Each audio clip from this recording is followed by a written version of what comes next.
This channel does not promote any violent, harmful, or illegal activities. All content provided by this channel is meant for an educational purpose only. বিরতিতে যাওয়ার আগে এক মায়ের করুণ আরতি আপনাদের দেখিয়েছি, শুনিয়েছি তার সন্তানকে সুস্থ করার জন্য, কিন্তু সব সন্তান কি মায়ের সেই মমতা পায়? আজ নরেন্দ্রপুর থানা এক তরুণীকে গ্রেফতার করেছে নিজের ৮ বছরের ছেলেকে খুনের অপরাধে। শিউরে উঠলেন, কেন খুন? মহিলা বলছেন দুষ্টুমি করছিল, বিরক্ত করছিল ছেলে।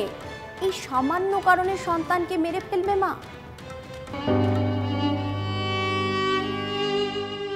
ঘরটা আর ৫টা মধ্যবিত্ত পরিবারের ঘরের মতোই। অগোছালো বিছানা, বিছানায় স্কুলের ব্যাগ, স্কুলের খাতা, আর মেঝে পড়ে ওই ওড়নাটা। আর ৫টা মধ্যবিত্ত পরিবারের যা হয় না তা হয়েছে এই ঘরে। এই ওড়নায় ফাঁস লাগিয়ে ৮ বছরের ছেলেকে খুন করেছে তরুণী মা। কেন? ছেলে নাকি দুষ্টুমি করছিল, বারবার বিরক্ত করছিল।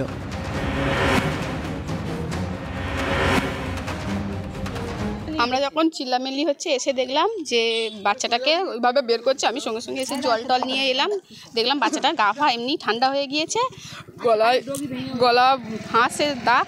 গোপালে গলায় কম্বল মুড়ি দেওয়া ছিল, কম্বলটা খুলে দেয় কি গলায় দড়ি ফাঁস দেওয়া রয়েছে, ফাঁস দিয়ে ইয়ে করা রয়েছে। শুধু পাড়ার লোকের অভিযোগ নয়, অভিযুক্ত মা তনুজা মণ্ডল নিজেই কৃতকর্মের কথা স্বীকার করেছে।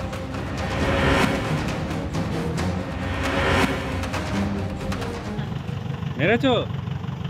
কেন মেরেছো? হ্যাঁ, বদমাইশি করছিল বলো? তোমাকে বিরক্ত করছিল? কিভাবে মেরেছো, কিভাবে? ঘটনাটা নরেন্দ্রপুর থানার খেয়াদহের মৌলিহাটি এলাকার। ছেলের দুষ্টুমি চিরতরে থামিয়ে দেওয়ার পরই থানায় গিয়ে আত্মসমর্পণ করে মা। পরে পুলিশ তরুণীকে নিয়ে বাড়িতে যায়। সে সময় এলাকাবাসী তরুণীকে ছিনিয়ে নিয়ে উত্তম মধ্যম দেওয়ার চেষ্টা করেছিল।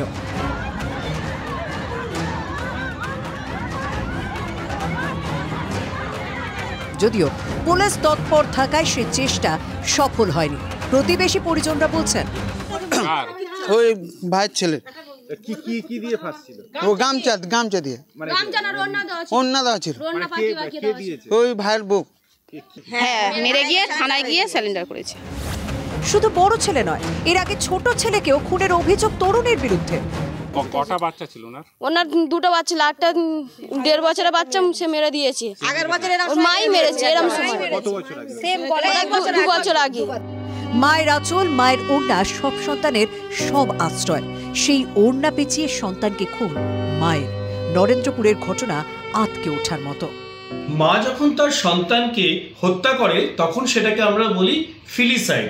প্রতি বছর ইউনাইটেড স্টেটস অফ আমেরিকাতে প্রায় 450টি ফিলিসাইডের ঘটনা ঘটে এবং দেখা গেছে প্রায় আনুমানিক 37% ক্ষেত্রে যখন এই ফিলিসাইড হয় তখন সেই মায়েদের মধ্যে কোনো না কোনো মানসিক সমস্যা থেকে গেছে। মানসিক সমস্যা থাকলে সেটা খোঁজার চেষ্টা আদৌ হয় কি? সত্যজিৎ মণ্ডলের রিপোর্ট, TV9 বাংলা।